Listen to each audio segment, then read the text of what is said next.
I watched her documentary before she ever became big. I think I seen on PBS, on Channel 13. You could tell she was a rough. She had anger problems. She was not ladylike. She was nigga boy, tomboy. Nah, and she, nigga, she went through the process and corrected what needed to be corrected to represent what a champ is. She ain't no Layla Ali.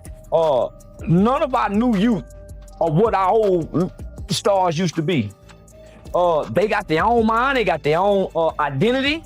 So nah, man, homie, they picking on Claressa.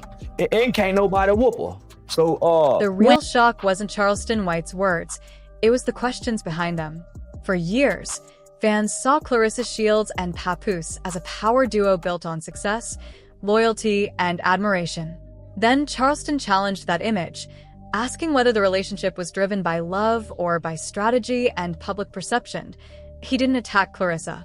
Instead, he connected dots. He argued that before the fame and polished image, she was raw, outspoken, and unpredictable. Over time, that edge was transformed into something bigger than an athlete, a brand that needed protection. According to his view, once an image becomes valuable, controlling the narrative becomes just as important as winning. Criticism becomes a threat, questions become uncomfortable, and silence becomes a tool. Whether people agreed or not, his comments shifted the conversation. Suddenly, the focus wasn't on achievements or headlines. It was on perception, influence, and the difference between what's real and what's carefully presented. And once that question is asked, the image can never look quite the same again. So Claressa Shields wants to have babies with Papoose while he's still married to Remy. They gonna look like African kids, Ugandan babies. Yeah. They ain't gonna know if them babies Nigerian, Jamaican, or Haitian. But they gonna have some pretty chocolate skin. And don't know if their hair gonna be too straight or wavy. They may have African hair. But they sure gonna be nigga kid. Yeah. They gonna be some smart kids that know how to fight. This is where the story took a darker turn. While fans focused on Claressa Shields' success in the ring, Charleston White argued that bigger forces, power, influence, image, and control were shaping the narrative behind the scenes. In his view, Papoose wasn't just a partner. He was a key figure helping maintain stability around the public image. Instead of making direct accusations, Charleston focused on patterns. He suggested that the silence many people viewed as loyalty could also be seen as strategy. Once that perspective entered the conversation, a relationship many celebrated as romance began looking, to some observers, more like a carefully managed alliance.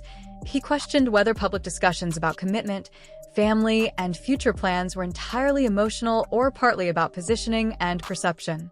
That idea challenged the story many fans had accepted for years. What made his comments stand out wasn't drama or outrage. It was the calm, calculated delivery. He wasn't shouting or attacking anyone. He was asking people to look at the situation from a different angle. Suddenly, the debate shifted from love and relationships to influence, image, and narrative control.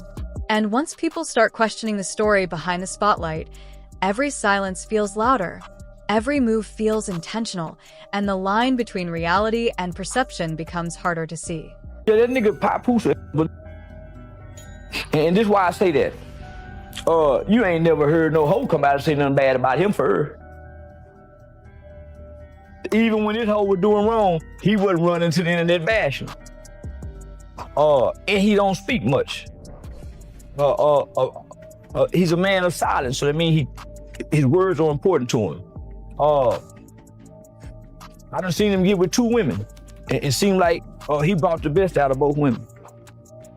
Yeah, I don't know too many niggas that don't hold their girl down when they go to jail. The narrative cracked when Charleston White stopped talking about talent and started talking about the system behind it. He didn't question Claressa Shields' success. He questioned how that success was protected. According to his view, skill and discipline built the foundation, but image management, narrative control, and public perception helped maintain it. Then he shifted attention to Papoose. not as a romantic figure, but as a quiet stabilizer.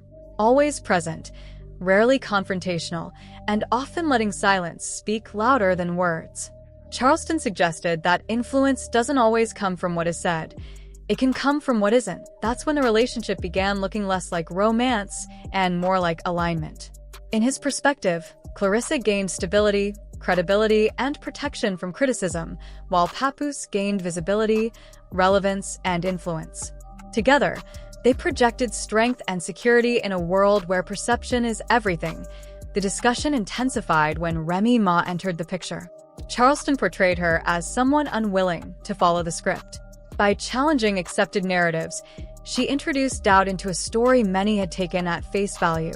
What made his comments powerful wasn't the drama, it was the shift in perspective. Suddenly, the conversation moved from love to influence, from emotions to optics.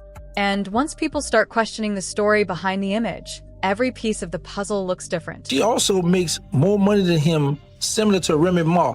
So would you consider him a gold digger? No. A player ain't never been a gold digger. That nigga's a player. Nigga, that smooth player, nigga. Nah, man. Nah, you always supposed to play for the bank.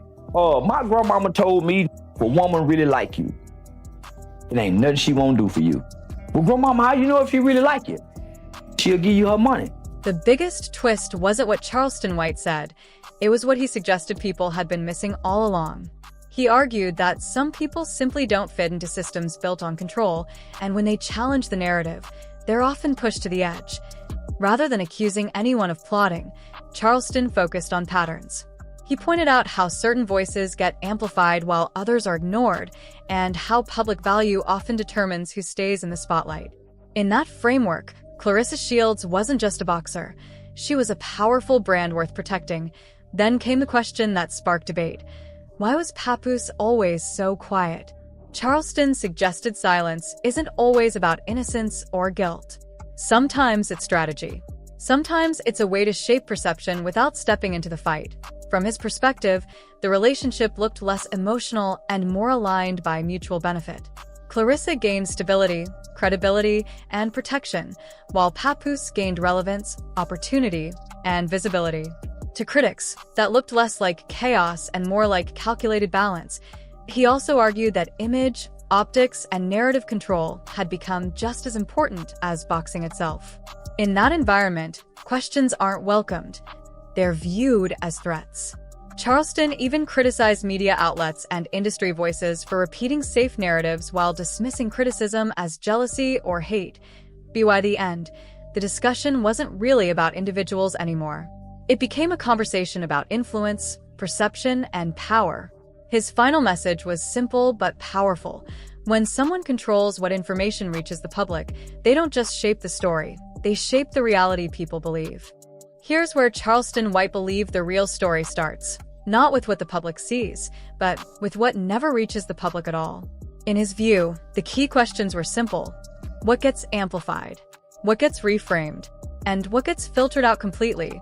To outsiders, everything looked like loyalty and support. But Charleston argued that Claressa Shields' world appeared increasingly curated, with fewer unscripted moments, fewer tough questions, and more protection disguised as devotion. In that kind of environment, love doesn't disappear. It can evolve into leverage, stability, and security. He also reframed the conversation around money. Not greed, not exploitation, but structure. His point wasn't that Papoose was chasing wealth. It was that shared access, mutual benefits, and aligned interests often reveal how influence works behind the scenes. Not through control, but through cooperation. Then he turned to Remy Ma. Not as drama, but as unpredictability. Someone willing to speak openly and challenge established narratives. According to Charleston's perspective, systems built on image struggle when faced with variables they can't easily manage. By this point, the conversation had moved far beyond celebrity gossip. It became about power, perception, influence, and survival in the public eye. Charleston argued that industries prefer clean, marketable stories, while criticism is often dismissed and uncomfortable questions pushed aside. His most controversial point was that some public relationships can function more like partnerships than romances. When image protection, access, and damage control become priorities, the system can start serving itself instead of the people inside it. And that's what made his argument so unsettling. Once people start questioning the image, maintaining the narrative becomes harder than facing the truth.